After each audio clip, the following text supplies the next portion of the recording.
सुहागिन महिलाओं ने उपवास रखकर की पतियों की लंबी उम्र की प्रार्थना। आंवला करवा चौथ व्रत के पर्व पर सुहागिन महिलाओं ने अपने पतियों की लंबी उम्र की दुआ के लिए सुबह से शाम तक व्रत रखा और शाम को चंद्रमा निकलने के बाद अर्घ्य लगाकर पूजा अर्चना की। पतियों ने उन्हें जल पिलाकर व्रत खुलवाया। करवा चौथ व्रत की शुरुआत प्राचीन काल से ही मानी जाती है। ऐसा कहा जाता है कि करवा चौथ के व्रत का हिंदू धर्म में बहुत ही खास महत्व है। करवा चौथ का व्रत सुहागिन स्त्रियों के लिए बहुत ही महत्वपूर्ण होता है।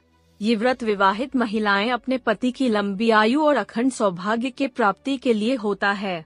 करवा चौथ का व्रत हर वर्ष कार्तिक मास की कृष्ण पक्ष की चतुर्थी तिथि के दिन रखा जाता है। इस साल करवा चौथ का व्रत 20 अक्टूबर 2024 को रविवार के दिन रखा गया। करवा चौथ के व्रत का धार्मिक, सांस्कृतिक और पौराणिक महत्व भी है। इस व्रत को रखने से पति पत्नी के रिश्ते में मजबूती बढ़ती है। इस व्रत को प्राचीन काल से रखा जा रहा है। पौराणिक कथा के अनुसार ये व्रत सबसे पहले माता पार्वती ने भगवान शिव के लिए रखा था। ऐसा माना जाता है कि करवा चौथ के दिन चंद्रमा की पूजा करने का भी विशेष महत्व है, क्योंकि इस दिन चंद्रमा की पूजा करने से घर परिवार में सुख समृद्धि आती है। ये व्रत सबसे कठिन व्रतों में से एक माना जाता है।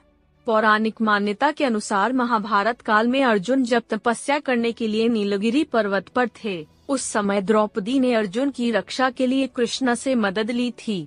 तब कृष्ण भगवान ने द्रौपदी को निर्जला व्रत रखने को कहा और शिव पार्वती की पूजा करने के लिए कहा।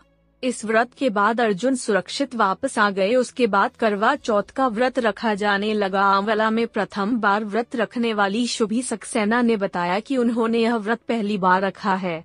हालांकि उन्होंने अपने घर पर अपने परिवार में महिलाओं को व्रत रखते हुए देखा था, लेकिन स्वयं पहली बार व्रत रखा। उन्होंने कहा कि काफी अच्छा महसूस हुआ। ऐसा महसूस ही नहीं हुआ कि आज हमारा व्रत है और हम ऐसे ही हमेशा व्रत रखते रहेंगे। अपनी शादी के बाद 17वां करवा चौथ का उपवास रखने वाली वंदना सक्सेना ने बताया कि उन्होंने पिछली 16 साल की तरह इस करवा चौथ पर भी उपवास रखकर अपने पति की लंबी आयु की कामना की है। उन्होंने भगवान से प्रार्थना करते हुए कहा कि मेरे सुहाग के साथ साथ भगवान सभी बहनों के सुहाग की रक्षा करें। आंवला के ही गांव दराम नगर की रहने वाली प्रिया शर्मा ने बताया कि यह उनकी शादी की दूसरी करवा चौथ है जिस पर उन्होंने व्रत रखा है।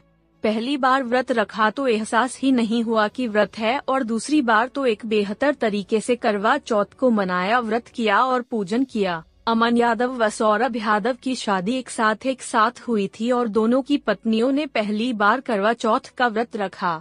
बातचीत के दौरान बताया कि सुबह से ही व्रत को लेकर काफी उत्साह था और शाम तक निर्जल व्रत रखकर उन्होंने अपने अपने पतियों की लंबी उम्र की दुआ की। शाम को चंद्रमा निकलने के बाद अर्घ्य देकर ही व्रत खोला। इस करवा चौथ पर आंवला में काफी चहल पहल देखने को मिली, जो कि पिछली बार का अपेक्षा कहीं अधिक थी। वहीं व्यापारियों ने उम्मीद जताई कि आगामी दीपावली से पहले धनतेरस पर पिछली बार से 1.5 गुना अधिक बिक्री होने की संभावना है।